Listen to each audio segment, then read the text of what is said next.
Assalamu alaikum students. I am your teacher Anika Muzammil, and today we are going to start a new topic from the chapter 1, that is basically computer hardware. So only two topics are left from chapter 1, computer hardware, that includes input devices and some output devices, and in this class we are going to discuss some basic input devices that are being used in computer and that are considered as basic components as well. So let's start with the first lecture of input devices, that is a category of computer hardware. First of all, we must know what a computer hardware is. We have discussed it earlier that the physical body parts of a computer are known as hardware. To them, we can see them, we can feel them, we can touch them. So these are some characteristics of a hardware. The physical components, the body of the computer is known as basically hardware. Everything around you that has a body is basically a hardware. So hardware consists of different categories. Input devices also comes as a computer hardware. Output devices, some storage devices, CPU and other electrical circuitry as well, which includes motherboard and other some ports which are used to connect different devices with the system unit. So these are different categories of computer hardware. In this lecture, we are going to discuss all kind of input devices and their uses. So let's start with the input devices. We all know that the devices that are used to communicate with the computer are known as input devices, through which we give input to the computer. It's basically like commanding the computer with the help of these devices. The basic commonly devices used as input are mouse and keyboard. Keyboard से हम type करते हैं, mouse से हम screen के ऊपर जो cursor होता है उसको कंट्रोल करते हैं. We select objects with the help of mouse. These devices are also known as peripheral devices. Peripheral means these devices can easily be attached and can easily be removed. These are not part of your computer unless you attach them. So वो तमाम devices जो easily attach और remove हो जाए वो हमारे पास peripheral devices कहलाती हैं. Some basic input devices are basically keyboard, mouse, joystick, microphone, scanner. These are some basic input devices. We will discuss them one by one in today's lecture. So I will give you their introduction then. Okay. Moving on to the first input device, that is basically keyboard. We all know it has keys on it which are of different types. So basically it is a primary input device for entering data into the computer. Like it is basically used for typing letters, for giving commands with the help of keys. कैसे operate होता है, हम computer के ऊपर इसके keyboard के ऊपर इसके ऊपर मौजूद जो कीज़ है उनको प्रेस करते हैं. अब क्या होता है कि हमारे पास कंप्यूटर जो है, आपको हर स्लाइड में ऑलमोस्ट ये चीज़ लिखी हुई नजर आएगी इनपुट डिवाइस में कि जो भी इनपुट ली जाती है वो डिजिटल फॉर्म में कन्वर्ट की जाती है. डिजिटल फॉर्म में क्यों कन्वर्ट होती है? क्यों? क्योंकि कंप्यूटर हमारा डिजिटल लैंग्वेज ही अंडरस्टैंड करता है, जो कि बाइनरी लैंग्वेज है. लेट्स सपोज डिजिटल सिग्नल्स की फॉर्म में, 0 1s की फॉर्म में. तो हर चीज़ कंप्यूटर को, चाहे वो इनपुट दी जाती है, चाहे वो लेटर्स हैं, वॉइस है, वीडियोज़ हैं, वो जो इनपुट डिवाइस होती है वो उसको सम सर्किटरी यूज करते हैं, उसको डिजिटल सिग्नल्स में कन्वर्ट करती है, so that computer can understand them. तो हमारे पास कीबोर्ड से भी जो भी चीज़ हम लेटर एंटर करते हैं, जो भी चीज़ टाइप करते हैं, वो पहले आपके पास डिजिटल सिग्नल्स में कन्वर्ट होती है, so that computer can understand them. We have different keys on the keyboard like numerical keys. Numerical keys में आपके पास 0 to 9 keys आती हैं. Alphabet keys that includes A to Z. Function keys F1 से लेकर F12 तक आपके पास function keys होती हैं. Arrow keys इनके साथ आप cursor left right, यहाँ पे भी अगर आप लोग देखें तो ये जो keys होती हैं हमारे पास ये arrow keys होती हैं. ये आपके पास न्यूमेरिकल कीज होती हैं. यहाँ पे भी आपके पास न्यूमेरिकल कीज हैं. ये जो टॉप ऑर्डर है that includes your function keys. These are some special purpose keys which are used with different combinations to perform different functions. Okay, so that's the keyboard for you. Moving on to the next devices, these are pointing devices. What is a pointing? What does pointing means? Pointing means to point at something. So computer के अंदर वो तमाम devices जिनके through हम objects को point out कर सकें, या screen के ऊपर मौजूद किसी program को point out करके या उसको open करें या object को select कर सकें, वो तमाम devices हमारे पास pointing devices में आती है. जैसे यहाँ पे आप देखें ये cursor move हो रहा है, that is basically a pointer. ठीक है, और ये इसको मैं किसके साथ कंट्रोल कर रही हूँ? I am controlling this pointer with the help of mouse. So mouse is a pointing device. We have so many pointing devices less than mouse, that those devices are used to control this pointer on the screen. ठीक है, तो screen के ऊपर कोई भी object select करना, कोई programme select करना, उसके लिए हम जो है वो pointing devices यूज करते हैं. Some commonly pointing devices are mouse, obviously that is the most obvious used pointing device. Joystick, we will discuss what joystick is and why do we use it. We have included in the next slides. Trackball, touchpad, touch screen, and light pen. All those devices through them, if we control the cursor on the screen or if we control the objects on the screen, all those devices are called pointing devices, जिनकी वजह से screen के ऊपर मौजूद हम किसी भी object को सिलेक्ट करें, उसको हम ऑपरेट कर सकें, उसको हम जो है वो ऑब्जेक्ट्स को सिलेक्ट करके उनको ओपन या क्लोज कर सकें, डिफरेंट ऑपरेशंस परफॉर्म कर सकें, वो तमाम डिवाइसेस हमारे पास पॉइंटिंग डिवाइसेस कहलाते हैं. ये जो आपके पास स्क्रीन के ऊपर मूव होता नजर आ रहा है, that is pointer, that is basically your cursor. Okay, first of all, let's move to the mouse. Mouse is a pointing device. Obviously we know that controls the pointer, this pointer on the screen. कैसे ये pointer इसके साथ जो है वो control होता है, like it moves in the same direction we move the mouse. आप जिस डायरेक्शन में माउस को मूव करेंगे, आपके पास उसी डायरेक्शन में ये कर्सर भी मूव करेगा. आपके पास यहाँ पे मैंने डिफरेंट जो टाइप्स के माउस हैं उनकी मैंने पिक्चर्स यहाँ पे अटैच की हैं. ये आपको नज़र आ रहा होगा, दैट इज़ कॉर्डलेस माउस, जिसके आपके पास वायर नहीं होती है. ठीक है, ऑप्टिकल माउस भी आपके पास है, स्क्रोल माउस है, स्क्रोल के ऊपर आपके पास स्क्रोलिंग. अच्छा, माउस के ऊपर आपके पास बेसिकली दो बटन होते हैं, left button and right button. Mostly काम हम जो है वो लेफ्ट बटन के साथ कर रहे होते हैं. जो राइट बटन होता है माउस का, that is used to perform some special functions. ठीक है, और माउस के ऊपर आपको एक स्क्रोलिंग व्हील भी नजर आता है. अगर आपके पास कोई डॉक्यूमेंट बहुत बड़े साइज के, तो you can just scroll it down, आप उसका वो पूरा साइज जो है वो व्यू कर सकते हैं. कॉर्डलेस माउस आपके पास, पहले जो हमारे पास माउस आते थे ना, अगर आपको किसी को आइडिया हो, I so wanted to attach a picture here but I will share that picture in the group. वो मेरे पास प्रेजेंटेशन में ऐड नहीं हुई बिकॉज साइज उसको काफ़ी ज़्यादा हो गया था. मैं आप लोगों के साथ वो शेयर करूँगी. तो जो पहले माउस होते थे उनके नीचे बॉल लगी होती थी. अब क्या होता था कि वो बॉल जैसे मूव करती थी ना, आपके पास माउस भी वैसे मूव करता था और वो उसकी बॉल वो निकल भी जाती थी क्लिक करने से. ठीक है, तो अगर वो बॉल लेट सपोज खराब हो जाती है या किसी ने बीच में से शरारत से निकाल दी, तो बेशक माउस मूव करते हैं, आपके पास स्क्रीन के ऊपर कर्सर मूव नहीं कर सकता था. तो अभी वो चीज़ काफ़ी उसको जो है वो ऑप्टिकल माउस के साथ रिप्लेस कर दी गई, जिसके अंदर लेज़र टेक्नोलॉजी यूज़ होती है और आपके पास उसके अंदर कोई बॉल नहीं है. सिंपल वो आप उसको मूव करते हैं और लेज़र के थ्रू वो सेंस करके उसका जो पॉइंटर है वो मूव करता है. Even we have wireless mouse, आपको ये नज़र आ रहा होगा. इसके साथ एक छोटी सी यूएसबी की तरह का एक कनेक्टर होता है. ठीक है, आप उसको लैपटॉप के या कंप्यूटर के साथ लगाएं और उस माउस को आप कहीं पे भी रख के यूज़ कर सकते हैं. तो वायरलेस माउस भी हमारे पास आ चुके हैं. माउस की मदद से हम क्या कर सकते हैं, टू पॉइंट एट थिंग्स. जैसे मैं यहाँ पे ये इस हेडिंग के ऊपर पॉइंट कर रही हूँ, मैं इस पिक्चर के ऊपर पॉइंट कर रही हूँ, यहाँ पे कोई फोल्डर होता, मैं उसको क्लिक करके ओपन करती. So this is a pointing devices and that how it works. Next one is track ball. Its functionality is similar to mouse. ठीक है, आपके पास जो माउस का काम है वही काम जो है वो ट्रैक बॉल का है.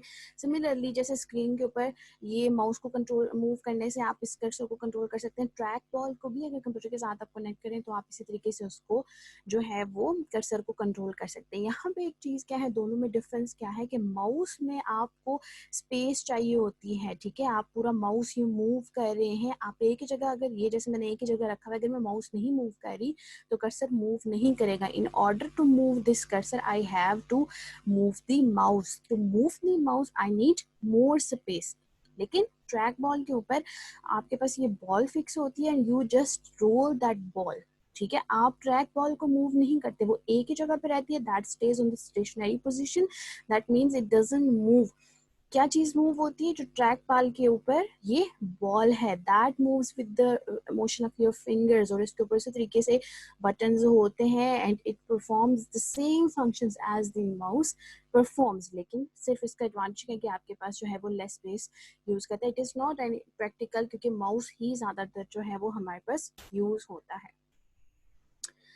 The next one is joystick. It is basically used for playing computer games. इसके अंदर आपके पास क्या होता है, you have a base and you have a stick on the center of it. ठीक है, अब क्या होता है कि वो जो स्टिक है that works like a handle, you just grab that handle and you just move and tilt that handle.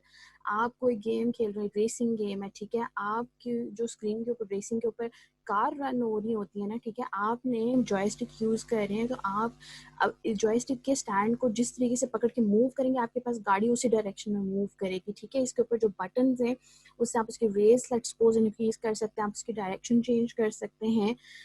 Similarly अगर आपके पास कोई फाइटिंग गेम है तो you can just fire some bullets with the help of these buttons, ठीक है। तो joystick is used to control the object on the screen, it is basically used to play some computer games and it can be moved in any direction. जो इसके ऊपर ये stick है, ये जो आपको इसका ये हैंडल नजर आ रहा है, that can be moved left right, that can be tilted easily.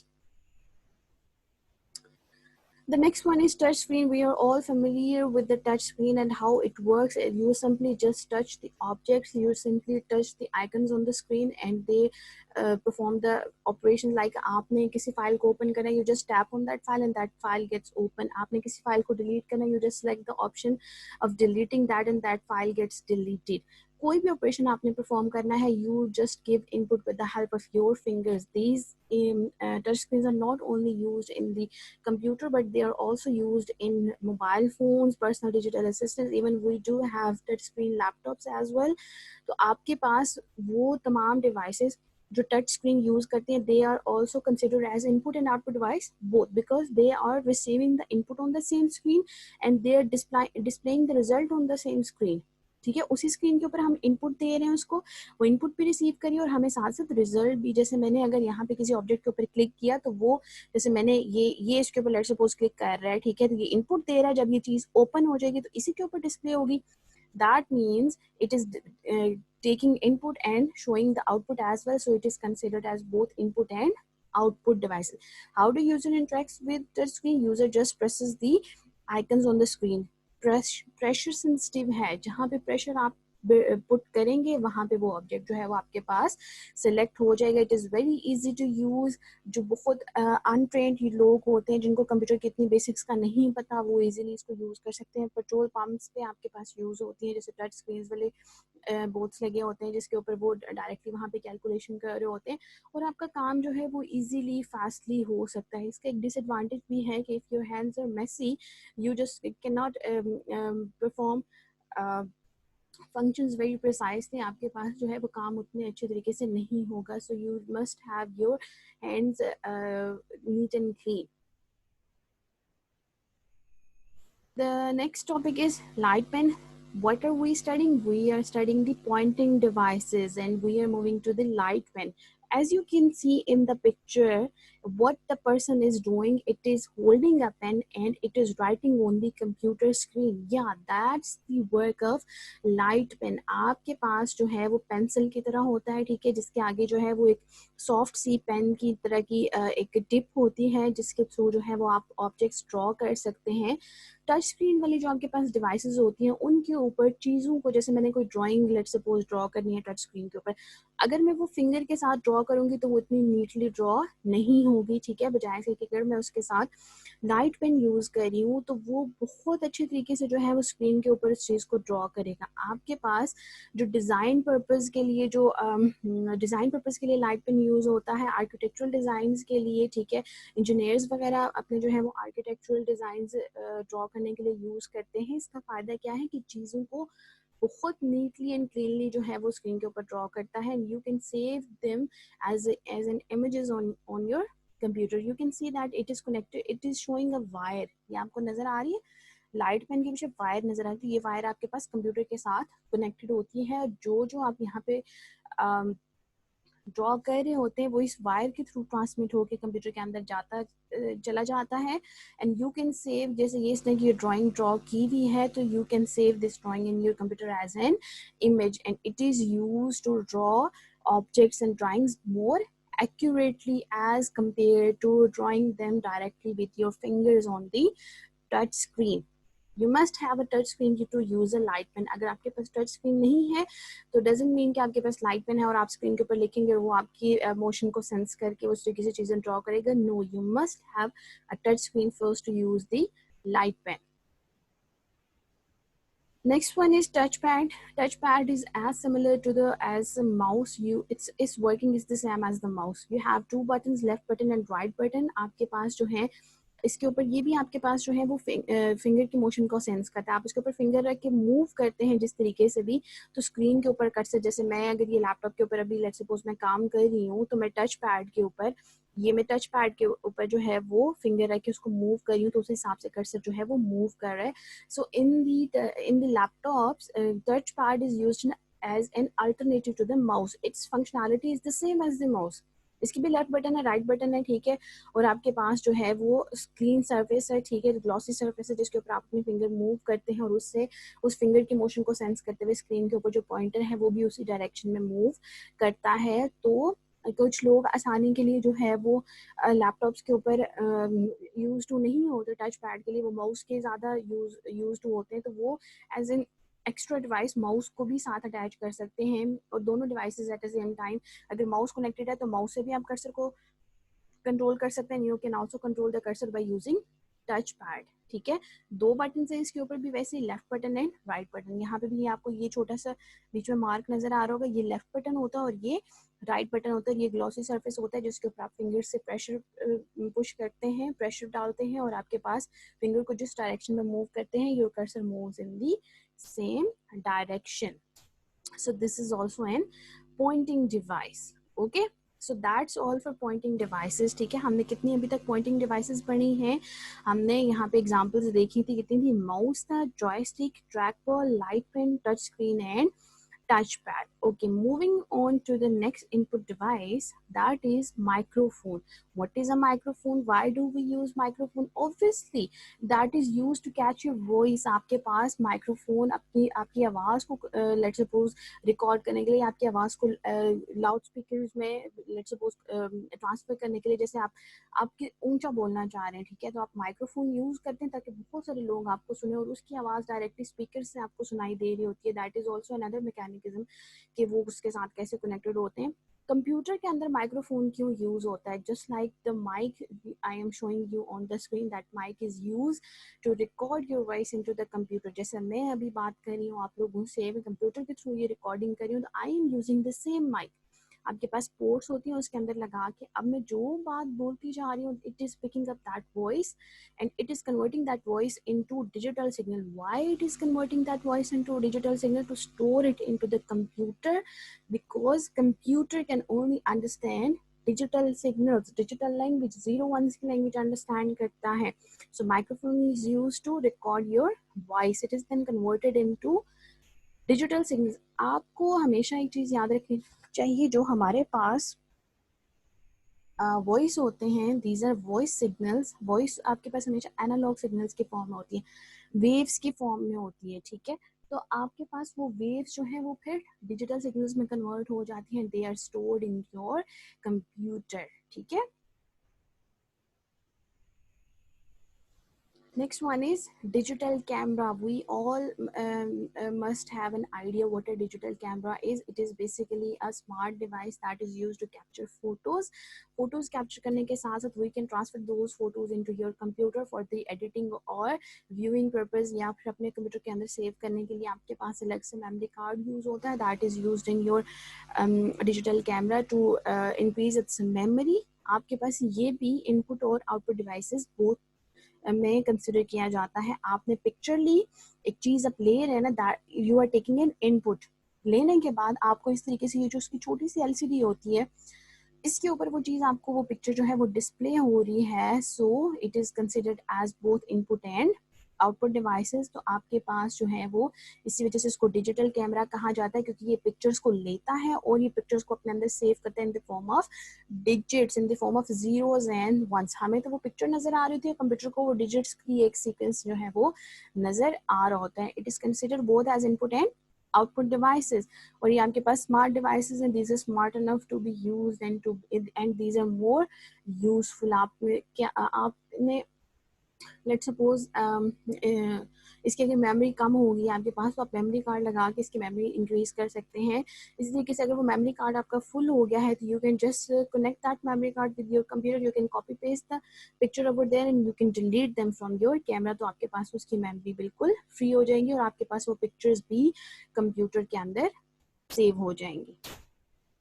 Next one is scanner. Scanner is basically used to scan the photos and those photos can be saved in the computer. कोई भी pictures हैं, जैसे आप लोगों को अगर याद हो, जैसे आपके 9-10 के एग्जाम हो रहे थे तो आपसे हमेशा पिक्चर ली जाती है जब आपका एडमिशन फॉर्म भेजा जाता है, तो आपकी वो पिक्चर स्कैनर में डाल के स्कैन की जाती है और वो छोटी पिक्चर्स फिर आपके पास कंप्यूटर के अंदर सेव की जाती है। जब आपके नाम का वो फॉर्म फिल किया जाता है तो वहाँ पे वो पिक्चर आपकी सेव की जाती है। तो वो बेसिकली एक टूल है, एक डिवाइस है that saves the pictures images into the computer, जो कि पिक्चर्स आपके पास कंप्यूटर के अंदर ऑलरेडी मौजूद नहीं होती हैं। ठीक है, अब क्या करता है, ये भी आपके पास कंप्यूटर के अंदर पिक्चर्स को डिजिटल फॉर्म में सेव करता है। ठीक है, कंप्यूटर के अंदर कोई भी चीज़ है वो डिजिटल फॉर्म में ही सेव होती है आपके पास। इसको हम आगे डिटेल में देखेंगे। ठीक है, सिंपली अभी हम इसको इतना देख रहे हैं कि किसी भी किस्म की कोई फोटोग्राफ है, कोई डॉक्यूमेंट्स है, वो हमने इसकी सरफेस के ऊपर रखी, हमने इसका स्कैनर शॉर्टकट कंप्यूटर के साथ कनेक्टेड होता है, हमने कंप्यूटर से इसकी शॉर्टकट रन की तो जो डॉक्यूमेंट, जो पिक्चर हमने स्कैनर के अंदर रखी हुई है वो स्कैन होके कंप्यूटर के अंदर एज अ पिक्चर जो है वो सेव हो जाएगी। ठीक है, ताकि फिर बाद में हम उन पिक्चर्स को मिला के एक डॉक्यूमेंट क्रिएट कर सके, उसको प्रिंट कर सकते हैं, या किसी भी तरीके से हम उसको अपने तरीके से इस्तेमाल कर सकते हैं। Next topic is types of scanner. There are basically 3 types of scanner. Handheld scanner. Handheld scanner क्या होता है we will discuss in the next slide. Barcode reader एक हमारे पास scanner की type है. There is another type of scanner that is flatbed scanner. ठीक है, जो अभी पीछे पिक्चर थी that is also flatbed scanner. Okay. इनको हम वन बाय वन डिस्कस करते हैं। सबसे पहले hand held scanner, any device that can be easily held in your hand, कोई भी वो चीज़ जो आप आसानी से हाथ में पकड़ सकते हैं, हाथ में उसको कैरी कर सकते हैं, that is called hand held scanner. अब क्या होता है कि हैंड हेल्ड स्कैनर किस लिए यूज होते हैं, टू स्कैन द इमेजेस। आपने न्यूज़पेपर है, न्यूज़पेपर के ऊपर एक तस्वीर लगी हुई है जो मुझे बड़ी अच्छी लगी है, मैं चाह रही हूँ कि वो पिक्चर मैं अपने पास सेव कर लूँ, तो मैं हैंड हेल्ड स्कैनर उठाऊंगी, उसको कंप्यूटर के साथ कनेक्ट हुआ होगा ऑब्वियसली वायर के साथ, मैं उस स्कैनर को आहिस्ता आहिस्ता उसको ऑन करके उस पिक्चर के ऊपर एक ही स्पीड के साथ, यूनिफॉर्म स्पीड के साथ, ये नहीं कि आप लेके गए शुरू में आहिस्ता थी एकदम आपने उसको तेज करके उसको सारे को कोशिश की जल्दी से स्कैन करने की, no, that will result in distorted या ब्लर इमेज आपके पास आ जाएगा, वो इमेज क्लियर नहीं आएगा। तो जो हाथ में उठा के आप इजीली फोटोज को स्कैन कर सकते हैं, उसके ऊपर ड्रैग करने से वो स्कैनर आपके पास हैंड हेल्ड स्कैनर कहलाते हैं, जो आप बुक्स के ऊपर से, मैगजीन के ऊपर से, न्यूज़पेपर के ऊपर से आप इमेजेस को स्कैन कर सकते हैं। Similarly there is a flat bed scanner, आपके पास इस तरीके का स्कैनर है, ये फ्लैट सरफेस की तरह होता है जिसके ऊपर एक ग्लास स्क्रीन होती है और इसके नीचे आपके पास जो है वो ऑप्टिकल लाइट होती है, जो ऑप्टिकल रेज होती हैं जिसके थ्रू जो है वो स्कैनिंग की जाती है। आप कोई भी डॉक्यूमेंट इसके ऊपर रखेंगे और इसकी जो लिड है इससे इसको कवर कर देंगे और आप स्कैनर की शॉर्टकट कंप्यूटर के अंदर से रन करेंगे तो इसके नीचे से, ग्लास के नीचे से एक लाइट जो है आहिस्ता आहिस्ता मूव होगी, स्टार्ट से लेकर एंड तक आएगी, तो वो क्या करेगा, उसी फॉर्म में वो पूरा इमेज इस तरीके से वो स्कैन करके कंप्यूटर के अंदर सेव कर देता है। So this type of scanner is flat bed scanner. Next topic is barcode reader. First of all, we must know what a barcode is. Here is a picture I have attached. The vertical lines of wide or wide या thin lines आपके पास होती हैं किसी भी product के ऊपर। आप कोई भी प्रोडक्ट उठा लें, आप कोई पेन उठा लें, ठीक है, कोई बॉटल उठा लें, कोई स्नैक्स का पैकेट उठा लें, अच्छा सा, ठीक है, कोई शैम्पू की बॉटल उठा लें, आपको इस तरीके के ऊपर लाइंस नजर आएंगी। These lines are called barcode, and to read these lines device is used, that is barcode reader. इस बार कोड के अंदर आपके पास क्या होता है, this bar code is also known as UPS, that is universal product code, जो आपके पास एक ही प्रोडक्ट का, एक जैसे प्रोडक्ट का होता है, ठीक है, कि आपके पास जैसे अगर एक शैम्पू, पेंटीन का एक शैम्पू है तो उसका यूनिवर्सल प्रोडक्ट कोड होगा, वही कोड किसी और प्रोडक्ट का नहीं हो सकता, किसी दूसरे शैम्पू का नहीं हो सकता, ठीक है। अच्छा, अब आपके पास क्या है, उस बार कोड के अंदर प्रोडक्ट का नाम, कंपनी का नाम, मैन्युफैक्चरिंग डेट, किस डेट को बना, और उसकी एक्सपायरी डेट क्या है। इसके अंदर आपके पास प्राइस इंक्लूड नहीं होती, क्योंकि प्राइस जो है वो वेरी करती है, दैट कैन बी चेंज। तो आपके पास सिंपल ये इस प्रोडक्ट के बारे में इंफॉर्मेशन होती है। बहुत सारे, अगर आप लोगों ने कभी शॉपिंग की हो मॉल्स वगैरह में, किसी बड़े स्टोर्स में, तो कोई भी आप चीज़ बाय करते हैं, तो जब वो बिलिंग हो रही होती है तो वो एक डिवाइस उठा के बार कोड के ऊपर वो रखते रहते हैं, और बीप की साउंड आती है, और उसके बाद वो चीज़ों को साइड रखते हैं। उसने नई उठाई, नया प्रोडक्ट उठाया, ठीक है, और उसका बार कोड को स्कैन किया। हर प्रोडक्ट की, ये कंप्यूटर के साथ कनेक्टेड होता है, हर प्रोडक्ट की जो प्राइस होती है that is already been fed in through the computer. तो वो अमाउंट जो है वो डिवाइस, सॉरी, प्रोडक्ट्स को बारकोड रीडर के थ्रू उनका बारकोड रीड करके स्कैन करते जाते हैं, और आपके पास एंड पे जो है वो बिल जनरेट हो जाता है। तो ये आपके पास इस पर्पस के लिए यूज होता है। वो जो डिवाइस होती है that is your barcode reader. The last topic about input devices is magnetic strip cards. वो तमाम कार्ड्स जो हमारे पास, जैसे स्मार्ट कार्ड होते हैं, जैसे आपके पास ड्राइविंग लाइसेंस होता है, आपके पास बैंक के कार्ड्स होते हैं, एटीएम कार्ड्स वगैरह, ठीक है, मैग्नेटिक स्ट्रिप कार्ड्स कहलाते हैं। उनके ऊपर एक ब्लैक सी ये चिप बनी हुई नजर, यहाँ पे आपको इस कार्ड में होपफुली नजर आई, जो ब्लैक सी चिप है जिसके अंदर इंफॉर्मेशन बेसिकली सेव होती है, ठीक है, जिसके अंदर किसी भी किस्म की इंफॉर्मेशन, वो डेटा जो है वो सेव किया जाता है, जो कि मैग्नेटाइज पार्टिकल से बनता है। वो मैग्नेटाइज पार्टिकल नॉन टाइनी होते हैं, और वो मैग्नेटाइज भी होते हैं और नॉन मैग्नेटाइज भी, that is made of some magnetic material, ठीक है, जिसके अंदर डेटा जो है वो सेव किया जाता है।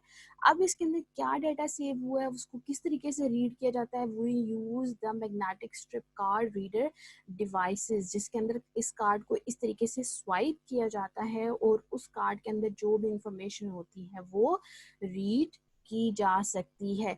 यहाँ पे आप देख सकते हैं इस कार्ड के ऊपर ये जो भी एरिया, यहाँ पे ये होलोग्राम है, नेटवर्क लोगो है, सिक्योरिटी कोड लिखा होता है, सिग्नेचर एरिया होता है, बैंक या अकाउंट नंबर या कॉन्टेक्ट इन्फॉर्मेशन होता है, ठीक है। इसके अंदर आपकी डिटेल्स होती है। ये मेरा कार्ड है तो मेरे अकाउंट से, मेरे बैंक का कार्ड है तो मेरे बैंक अकाउंट से रिलेटेड जितनी इन्फॉर्मेशन है वो इस मैग्नेटिक स्ट्रिप के अंदर जो है वो सेव होगी। और वो कैसे रीड होगी, using a magnetic strip card reader. So these are also called as input devices, क्योंकि इसके ऊपर इंफॉर्मेशन रीड होती है। To read that information we swipe them into the card reader devices. Mostly ATM cards, master card, membership cards, driving licence वगैरह जो है उनके ऊपर ये मैग्नेटिक स्ट्रिप्स जो है वो बनी होती हैं। These that's why these cards are called magnetic strip cards.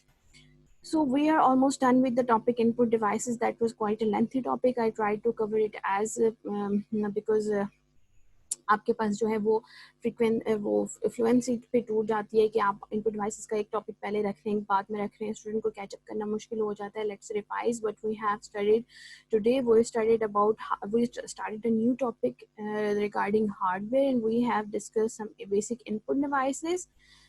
So first of all, we studied what a hardware is, what kind of devices it includes, like input, output devices, storage devices, CPU, and other electrical circuitry, including system unit and motherboard of the computers. What are input devices? Basically used to communicate with the computer. कौन सी है? Keyboard, mouse, joystick, microphone and scanner. We have more than these. आपके पास और भी बहुत सारे input devices इससे हटकर भी हो सकते हैं, but these are basic input devices. Keyboard हमारे पास क्या है, फिर हमने पॉइंटिंग डिवाइसेस के बारे में पढ़ा। All those devices that are used to control the pointer on the screen are known as pointing devices, जिनमें most commonly pointing devices is mouse. The other one is track ball. Similar, its working is similar to the mouse, but it does not moves the ball on the track ball is moved. Joystick is used to control the position of object on the screen. It is basically used to play the computer games. Touch screen these are touch sensitive screens which senses the pressure of your finger and operates accordingly. आपके पास mobile phone और computers के अंदर भी touch screen जो है वो invent हो चुकी हैं। They are very user friendly and it works very efficiently. Light pen क्या है? To draw the objects on the screen directly with the help of a pen is a light pen. You must have a touch screen system to use the light pen. It draw objects very accurately on the screen and saves them in the computer for further use in the form of image. Touchpad, its functionality is similar to a mouse. It is used in laptop computer, it has two buttons, same as mouse, left button and right button. It is used an alternate to a mouse in the laptops. Microphone that is used to catch your voice, and it is attached with the computer to, if you want to record something, you use the microphone, and it converts the digital signals in the form of it converts the voice into digital signals so that computer can understand them. What is digital camera? It is an input and output devices both. It takes pictures and displays on the LCD screen. You can just connect your digital camera with your computer, and you can transfer the videos, transfer the photos into the computer for viewing or editing purpose.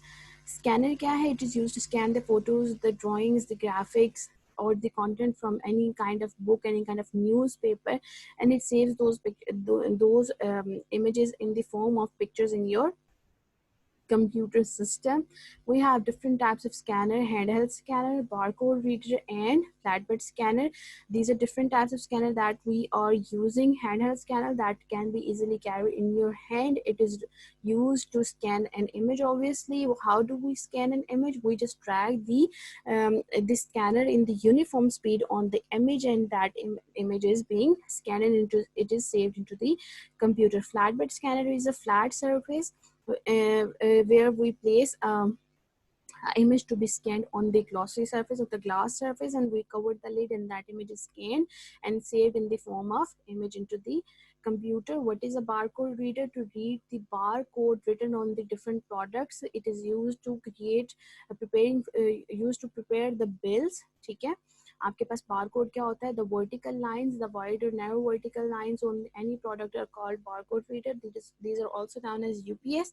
It includes the different details about name of product, company, manufacturing date, and expiry date, etc. Last one is magnetic strip card, that holds the different cards which has magnetic strip on them. The data is saved in the form of magnetized and non-magnetized particles. And how do we read these cards? With the help of a magnetic card reader. We just swipe the card into the card reader device, and that card is done. We just get the information which is stored in it in the form of magnetic strips. So different examples भी हमने देखी. ATM card, Visa, MasterCard, and driving license. These all cards have magnetic strips on them, which stores data about the card owner. So that's all for today. Hopefully you will get this lecture better. Like आपको अच्छी इसकी understanding होगी. To get the better understanding as well, you need to read the book's content, because that's not enough. Only the slides are not enough. You must follow the book as well.